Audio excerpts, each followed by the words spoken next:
Sule silmad, siis tunned, kui saovalgelt taas täidab saiane hõng sinu toa. Kuidas tänavad pühitult kardina taga lahti rulluvad hommikuloal.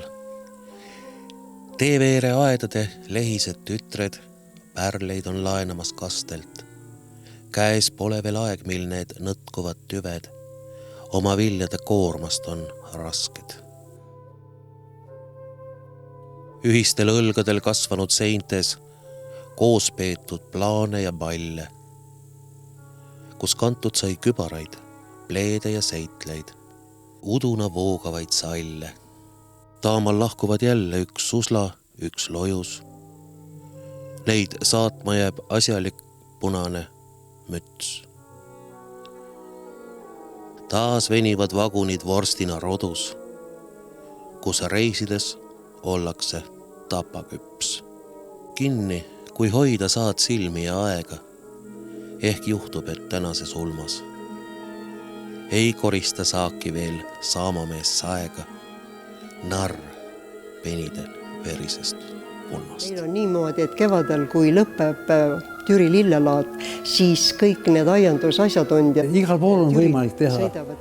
Aga kui me tahame seda teha, et me tahame ühe päevaga rikkaks saada. Ja see pilt, mis siis alguses tekkis, see oli tõesti selline väga kurb, väga Leidsin sealt Võhma Eksport Tapamaja kalendri ja see huvitas Kultuurimaja saali kasutati siis ka kino näitamiseks elanikkonnale. Viisusest on meil ostetud üks lauakell. Nõukogude ajal oli see kodanikualgatus nagu alla surutud või pärsitud, siis praegu on nagu hea meel.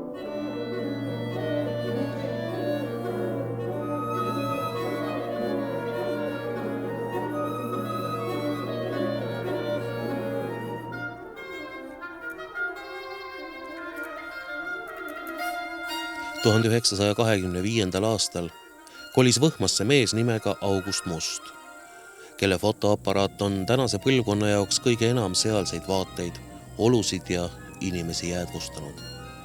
Jalgratta ja kollase vineerkohvriga Võhmas ja selle lähiümbruses liikudes talletasid tema fotoplaadi hõbe ja kloor nii toonaseid varje kui valgust.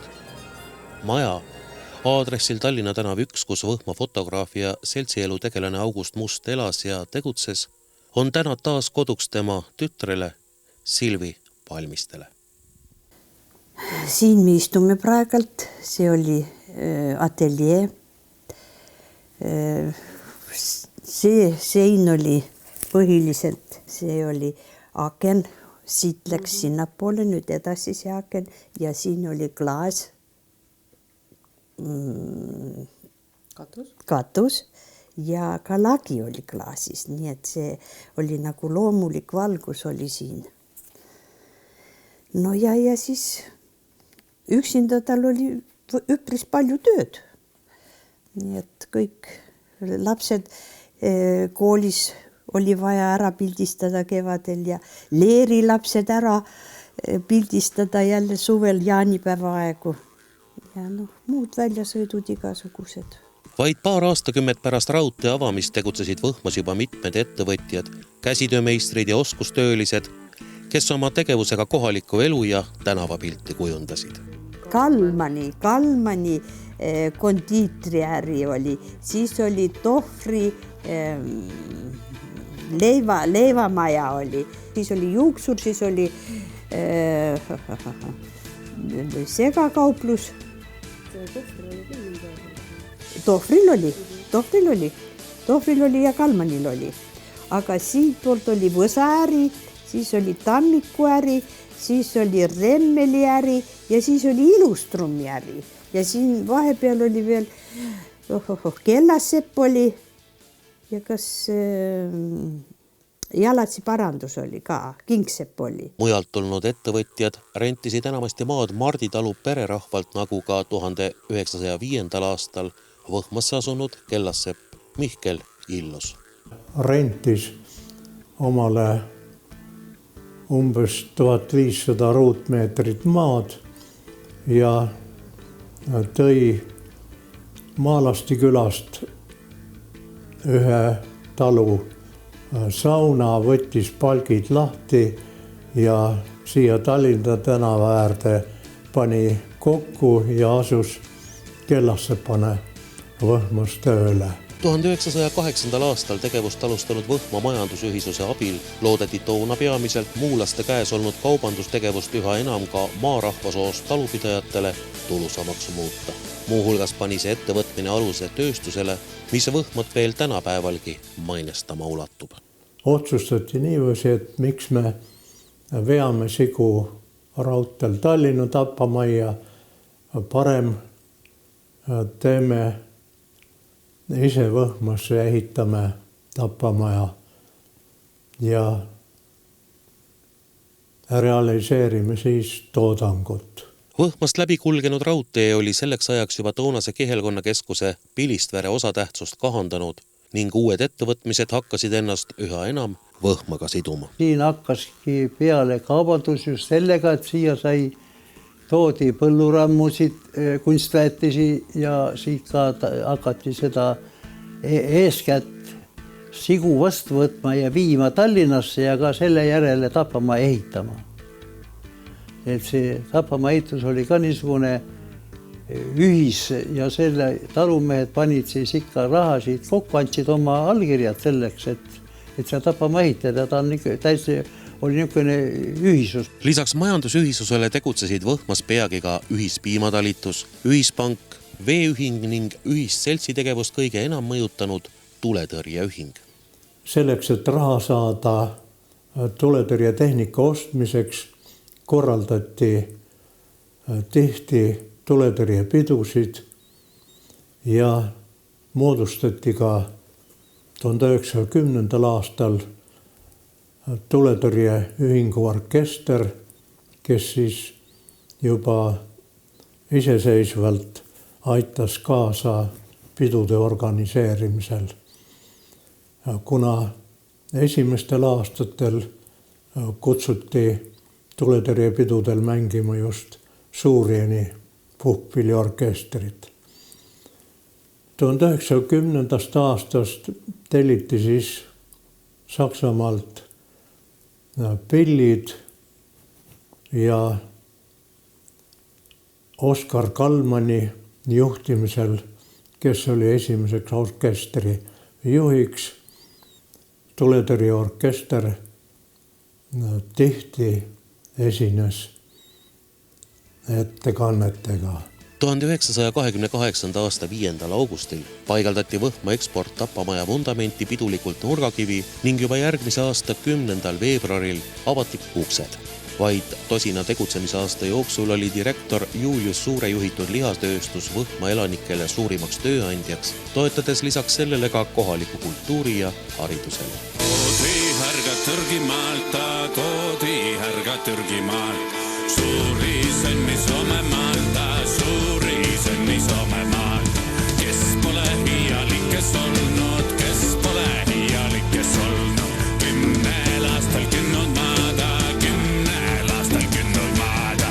1000 sülda turja laia, 1000 sülda turja laia, 100 sülda sarvetikka, 100 sülda sarvetikka, kui tahab. Juba esimesel tegevusaastal jõudis Võhma eksport Tapamaja õuele ka ülemaailmne majanduskriis, mis tõi endaga lihahindade languse ning toodangu vähenemise. Oma osa kriisi süvenemisele andsid ka siseturu kaitsele asunud britid. Näiteks linakaupmehed, kes olid kokku ostnud talupidajatelt lina Inglismaale müümiseks.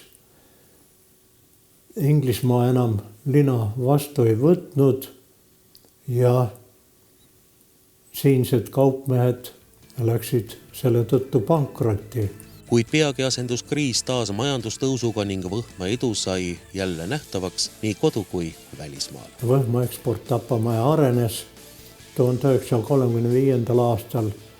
Näiteks ostis ta Navestist tüki maad, kus asutas hõberebase kasvanduse, samuti loodi ja arendati Tallinnas vorstitööstus, mis edukalt alguses konkureeris Tallinna eksporttapamaja vorstitööstusega. Leiti võimalused ikkagi eksporttapamaja toodangu müümiseks nii Inglismaale kui ka Saksamaale. Ning suurtööstuseks pürgiva ettevõtte edukajastus märgatavalt ka Võhma seltsielus.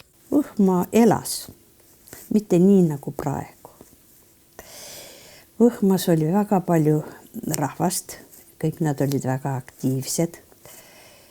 Tehti näitemänge ja spordivõistlusi ja tuletõrjevõistlusi ja kõik need pühapäevad olid, iga pühapäev midagi toimus. Kas oli siis võistlused või kuskil sõideti välja, Kabalas käidi, Villeveres käidi ja Pilistvere, see oli põhiline. Mängiti mänge, köit veeti, maadlused olid, ikka sisustatud oli, ega siis ainult ei joodud, söödud mitte. Tehti õlut ja käidi vähil, püüti vähki Navesti jões, neid oli niivõrd palju, püüti ja siis toodi siia, siis kõik keedeti ära ja naised pidasid niisugust puhvetid, kõik need tuletõrje naised on siin reas ja need kõik müüvad vähki või leibu. Õlut nemad vist ei müünud, ma ei mäleta seda. Õlle peal olid meesterahvad, aga need naised olid siin. Sajandi alguses oli Võhma seltsielu keskuseks Kirikali nimelise mehe kõrtsihoone, kus näitemängu ja koorilauluga tegeleti, kuid suuresti tänu ühistegevusele sai 1934. aasta 21. oktoobril kohalik kultuurirahvas endale ka päris oma rahvamaja, mida toona uhkusega Eesti kaasaegsemaks võis nimetada. Ettevõtmise suurimaks rahastajaks oli mõistagi kohalik lihatööstus, kuid märgatava panuse andsid ka Võhma inimesed ise. Veo korraldasid kõik talupidajad, kes oma hobutranspordiga tolle ajal aitasid vedada näiteks materjalid, mis oli ehitusel vajalikud. Ühiselt loodud seinte vahel oli aastateks ruumi nii näitemängule kui koorilaulule, kuni 1995. aasta veebruaris armastatud kooskäimise koht tuleroaks langes. Tallinnast käidi siin ja Võhma rahvas ise tegi operetti ja Viktoriata husaar mängiti ära ja kõik võhmalased olid tegelased ja tuli väga hästi välja. Kui siit pilve piirilt alla vaatan, üle õitsva Eestimaa, rõõmulaule siis maailma saadan, hüüan pikse häälega.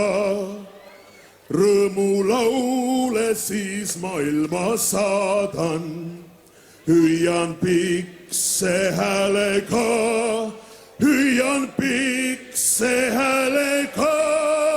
Siin on ilus elada, siin on ilus elada. Aastaid kuulus enne sõjaaegsesse Võhma tänavapilti ka kohalike pagarite küpsetisi müütav Saia Anu. Valge rätik oli peal ja kas prouad soovivad sooja saia, sooja pirukat ja tõesti need pirukad ja saiad olid niivõrd head, et alati sai ostetud. Kui keegi käiks praegu ka Võhmas hommikul ringi ja pakuks. Oleks tore, tõesti oleks tore. Piruka müütamise kõrval jätkus tuletõrjeühingu aktiivsel toetajaliikmel tarmukust ka sootuks igavikulisemate küsimustega tegelemiseks. Ja siis ta tuli isa juurde ja ütles, härra Must, mina palun seda teada. Kui mina ükskord ära suren, kas tuletõrjeorkester tuleb mind maha matma? Isa ütles, aga Anu kindlasti, aga ma ei tea, kunas see Anu suri ja kas see tuletõrjeorkester mattis teda, seda ma ka. 30. aastate keskpaigaks oli selge, et Veski tänava ääres paiknev pritsikuur on enam kui 300 liikmega tuletõrjeühingu tegemistele juba lootusetult kitsaks jäänud. Raha uue maja ehitamiseks kogunes annetustest ning märkimisväärse panuse andsid vabatahtliku töö näol ühingu liikmed ise. Hindamatu panuse andis annetuste kogumisel Võhmas arstina töötanud tuletõrjeühingu esimees Hans Männik. Et ta oli populaarne arst siin koha peal, tal oli kasutada ka auto ja sõitis läbi kõik ümbruskonna talud, külalt majanduslikult jõukad külad olid ümber Võhma, Soomevere, Villevere, Kahala. Ning ka materjal, mida uue pritsimaja ehitamisel kasutati, kõneles võhmalaste leidlikkusest ja tublidusest. 1938. aastal nad ostsid vana kõrtsi hoone palgid 300 krooni eest, tõid need siia ehituse tarbeks Veski tänava äärde ja tuletõrjemaja teise korruse seinad ongi ehitatud just nendest palkidest. Hoone esimene korrus laoti ka tsemendis kiviplokkidest, mida tuletõrjeseltsi liikmed ise kohapeal valmistasid. Samuti aitasid kohalikud ettevõtjad uut maja ka seest ja väljast sisustada. Pleksepp Eduard Napits oli see mees, kes valmistas katuse, tegi kõik plekitööd. Siis Tisler Voldemar Koort oli see tubli inimene, kes valmistas sisustuse. 30. aastate keskpaigaks oli kunagisest Kesk-Eesti külakesest kujunenud tegus kaubanduskeskus, kus isegi kohapeal valmistatavate rõivaste valik kasukatest tuletõrjujate vormideni ulatus. Ning loomulikult leidus poodides kaupu ka kõige väiksemate võhmalaste tarvis ja õhtuse rongiga saabujaid ootasid võõraste maja aknal värsked ajalehed. Tuletõrjevormid põhiliselt õmbles Rätseppmägi ja need vormiriided, aga muidu oli Viljandi tänaval oli Rätsepp, see õmbles põhiliselt kasukaid. Siin selles Jaama tänava kaupluses oli mänguasjad ja selles kooperatiivi või majandusühistu kaupluses olid mänguasjad. Mänguasju oli väga palju, nukusid ja igasuguseid lepatriinusid ja värke, nii et oli. Kuid kogu sellele idüllile lähenes vääramatult päev, mis viimase paari aastakümne tööle verise joone alla tõmbas. Härg oli suuri, oli paksu, härg oli suuri, oli paksu. Kündis mäed, kündis männi, kündis mäed, kündis männi. Kündis kuused kommunisti, kündis kuused kommunisti. Peedakad päris pikali, peedakad päris pikali. Tulid baasid sisse. Hakati lennuvälja ehitama. Tuletõrjemaja taheti ohvitseride jaoks tubadeks saada perekondadele. Ja siis sõdurid olid rahvamajas. Kui Vene tuli pühapäeva õhtul tuli üle piiri, siis olid Tallinnas ööni pidustused ja mina olin võimleja, me olime just siis Tallinnas. Ja kui see öeldi, et Venest tulid üle piiri. Ja kui tulin siis koju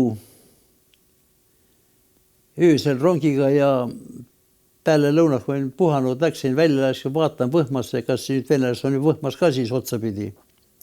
Ma olin seal 10 poissi olid ratastega seal ja siis üks Tapamaa tööline Tõnisson oli, see oli siis tagapool selle rahvamaa trepi peal ja siis pidas seal kõne, et nüüd on meil kõik oleme nii vabad ja no, kõik on meil olemas ja lubatud ja töörahva oma võim on puhas olemas ja elagu seltsimees Stalin, me läksime minema, naersime.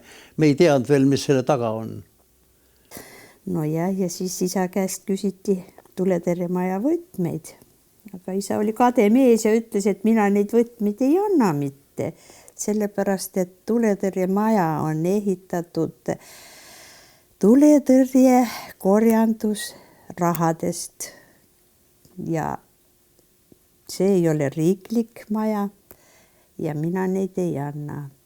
Ja siis isale öeldi, et sa Must saad neid sõnu kahetsema. Ja kui oli 14. juuni, siis oligi kopp, lase Must sisse, on sul aeg Siberisse minna. Ja siis seesama mees, kes neid võtmeid nõudis, ütles, kas sa nüüd said, mis sa tahtsid? Tuletõrjemaja võeti sõjaväe kasutusse, tuletõrjetorni pandi valve. Võhma elanikud võisid näha, kuidas täägiga varustatud punaarmeelane tuletõrjetornis vahti pidas. Keegi ei saanud alguses aru, milleks see oli vajalik. Aeg, mille jooksul Siberisse küüditatavad aastate pikkuseks reisiks valmis pidid saama, piirdus toona vaid 60 napi minutiga.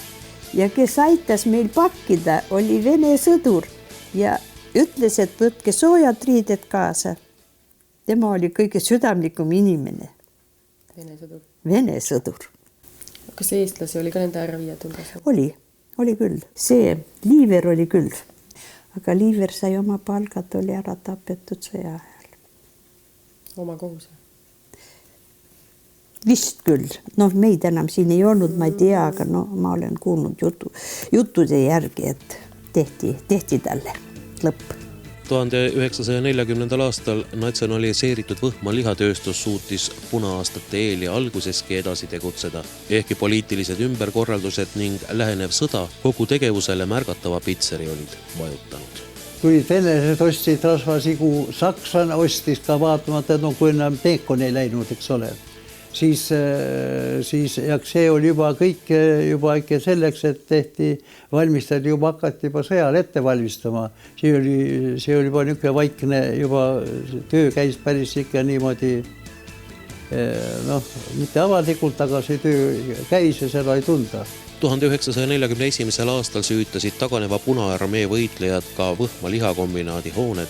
Maha põletati ka suur osa Võhma ja selle lähiümbruse majapidamistest. Sead karjusid seal ja hirmu suur tulekahju, siis ikka põlesid Tapamaja maha ja siis muidugi osa neid Jaama tänavalt ja sealt neid maju ka ära. See oli siis niisugune näitaja. Ja kui ma siis hommikul sealt, kui vaiksemaks jäi, siis hommikul tulime ära, siis enam midagi polnud, siis vaatasime, tulime rabast välja, Saksast juba post oli väljas. Neid ei teinud, me siis aga väljagi. Siis vaatasin, naabri talul oli korsten püsti, rehasu maal maha põlenud. Meie oma kodu oli 4 mürsku oli siis, tankeri mürsku siis sisse uksed aknad ripakil ja sükenda oli siis. Paari järgmise aasta jooksul paljuski nõukogude poole sõjavangide tööd kasutades Võhma lihakombinaadi hooned taastati ning tootmine võis jälle alata. Sakslaste lahkumise ja nõukogude okupatsiooni taaskehtestamise järel äsja alevi õigused saanud Võhma lahutati Kõo vallast ning algas sõjahaavade ravimine. Nõukoguliku plaanimajanduse tingimustes jätkus Võhmas lihatootmine juba toonase ajastu vaimus, mille märksõnadeks olid varastamine, sissesõitnute hoolimatus ning rasked töötingimused. Ma ütleksin seda nii oma ema sõnadega, et ma ennem ei tundnudki, missugust on inimesed. Kuidagi olid õelamaks läinud, kuidagi teiste peale süksed, näitasid oma halvemat külge välja. Eks oli tulnud ka väga palju uusi inimesi sinna ja kas Narvast ja kust oli siis tulnud ja muidugi kombinaat ju siis ikkagi suunati juba seda riigi poolt ja siis ta ikkagi see töömaht oli ja tööliste arv ja kõik ikka suurenes. Aga muidugi seda hilu, mis oli seal Eesti ajal, sellest ei olnud enam haisugi järel. Kõik oli planguga kinni. Sel ajal olid kõik kohad lahti Eesti ajal. Purskaev oli seal ees, oli mõni piruka, võtsid sealt või läksid seal purskaev sõid või ta oli nii nagu tavaline, aga Vene aeg pani, kõik oli plangud kinni, aga sinna kuskil ligi ei saanud sisse. Verta sai venegi täie sai venegi täie, rasva suure laeva täie, rasva suure laeva täie.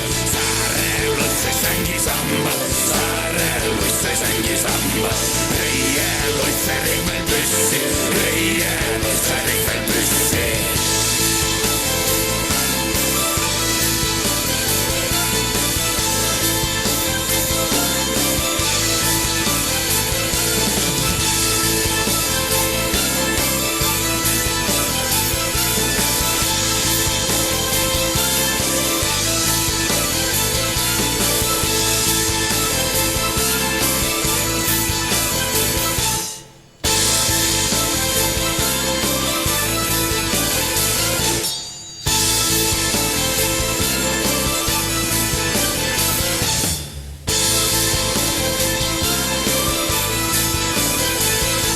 Uue aja vaimsusele pakkusid nende aastate jooksul alternatiivi koolis, raamatukogus ning kultuurimajas tegutsenud inimesed, kes sageli selle eest ka lausa alandusi pidid taluma. Meenutab 34 aasta eest Võhmasse tulnud õpetaja Tiiu Nõmm. No Võhmas oli otse kohe tunda seisuse vahet, ükskõik missuguses ametis inimene oli tööl lihakombinaadis, siis tema oli ikkagi tehtud inimene võrreldes kooliõpetajaga, sest kooliõpetaja sai vähe palka ja kooliõpetaja pidi ikka seisma järjekorras, kui ta sai ka lihakombinaadist natukene seda lihakonti ja vahel ka vorsti.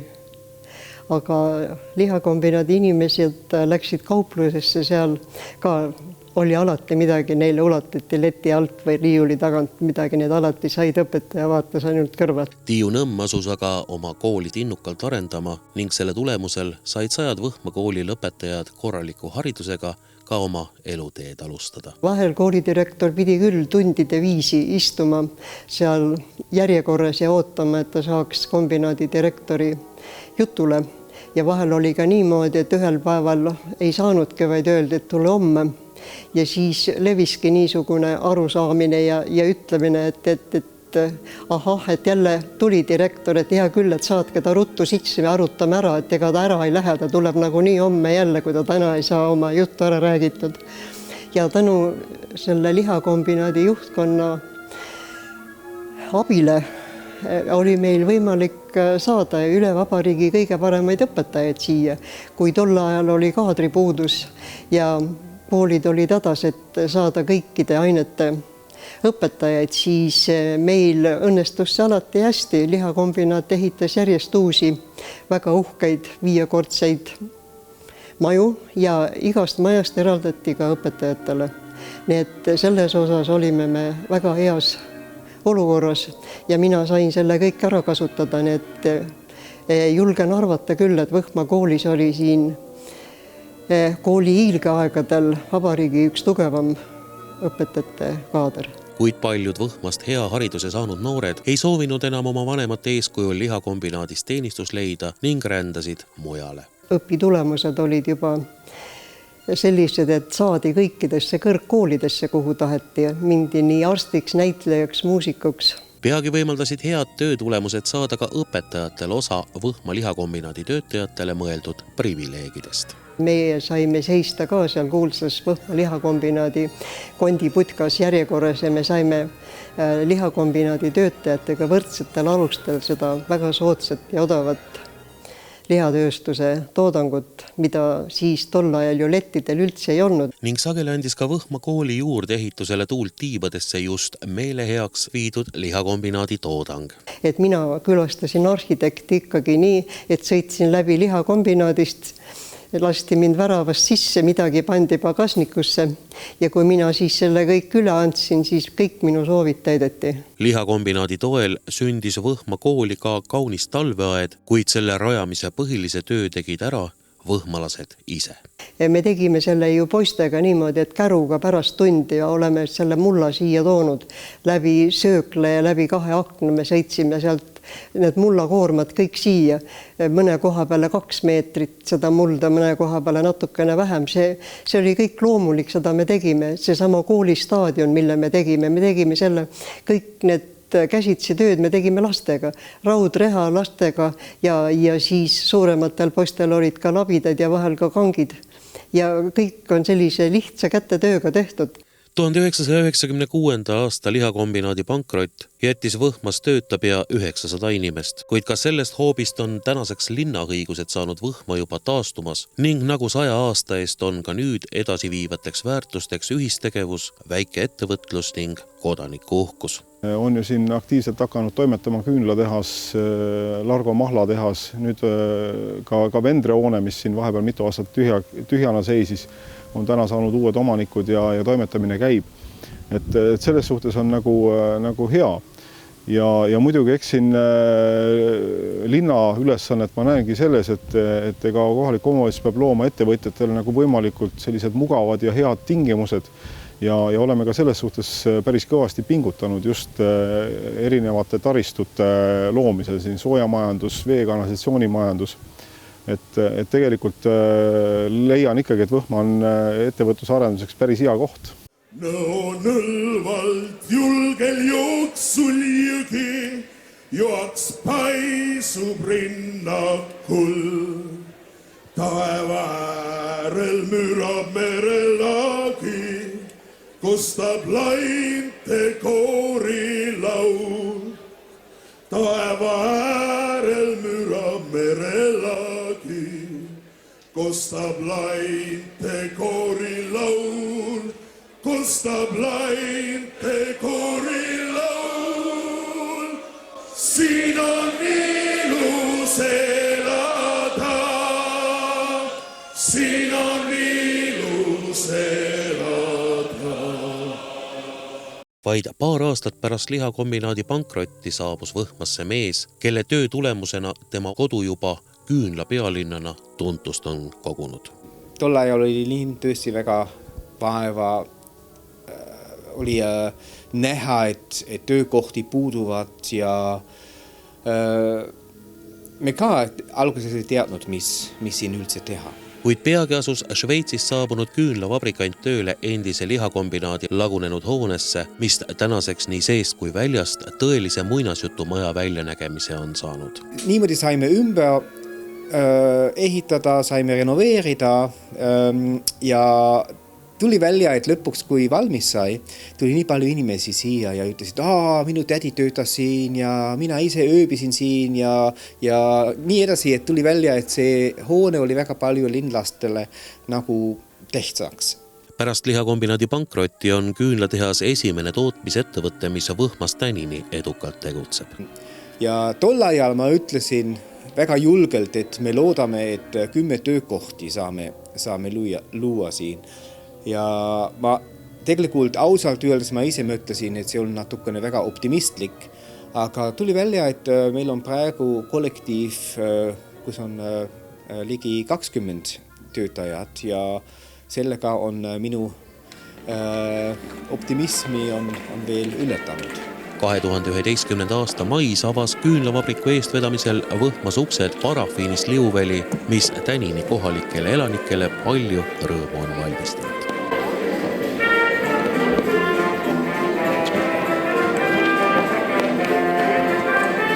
Täna tegutseb Võhmas juba enam kui tosina jagu ettevõtjaid, töötavad gümnaasium, muusikakool ja lasteaed ning nende kõrval on ka mitmed vabaühendused kohalikku elu edendamas. Mina imetlen praegu ikkagi väga neid inimesi, kes on siin aiandusseltsi Kanarbik koondunud ja nende entusiasmi ja õpiimu ja kui palju on neid teabepäevi, kui palju on väljasõite, ekskursioone ja siis need suurepärased laadad, kevadine lillelaat, sügisene juurikalaat. 2002. aastal asutatud Võhma ajaloosõprade selts on esimene, kes kodukoha ajalugu süstemaatiliselt on uurinud ja tutvustanud. Võhma edukus sõltub nendest inimestest, kes on omale kodu loonud Võhmas ja igati toetavad Võhma arengut. Me tegime viimasel kevadel Võhma linna ekskursiooni ja lapsed algul olid ka, et mis asja, et mis siin näidata on. Aga näiteks kui tulime sellest vanast kombinaadist mööda ja ma ütlesin, et kujutage nüüd ette, näitasin ka pilte, et vaat selle koha peal oli see purskkaev, et vaadake, kui ilus koht ja näitad fotot. Ja mis te arvate, et mis need mis need vanad võhmakad nüüd arvavad, kui keegi seal lagastab või mingi hull sodi on seal. Ja siis lapsed ütlesid, et neil oleks kindlasti häbi. Et ma arvan, et ikkagi on võimalik just seda noorsugu kasvatades ikkagi mõjutada. Et hoitaks korras, teataks, mis seal oli. Ja ma arvan, et ikkagi varsti võib-olla võhma ei ole enam see, kes elas ainult minevikus, et vaat kui oli lihakombinaat, mis siis oli. Et muidugi võib-olla inimesed on selles liiga kinni, aga tulevad noored peale, tulevad uued võimalused ja lihtsalt lähebki kõik edasi. Et ühtki koht ei ole lootusetu, vaid elu läheb edasi.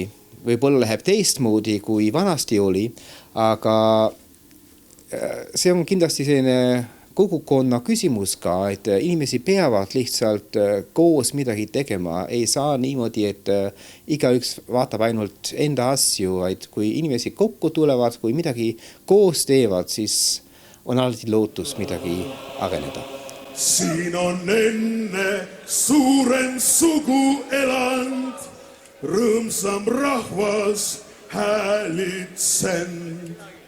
Siin on võidu lauluviisid kõland, kanged mehed keelitsend.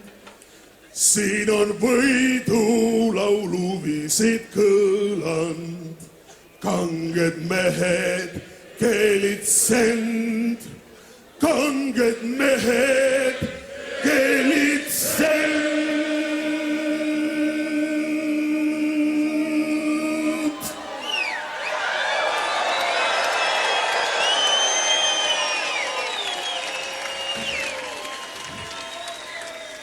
Siin on ilus elada, siin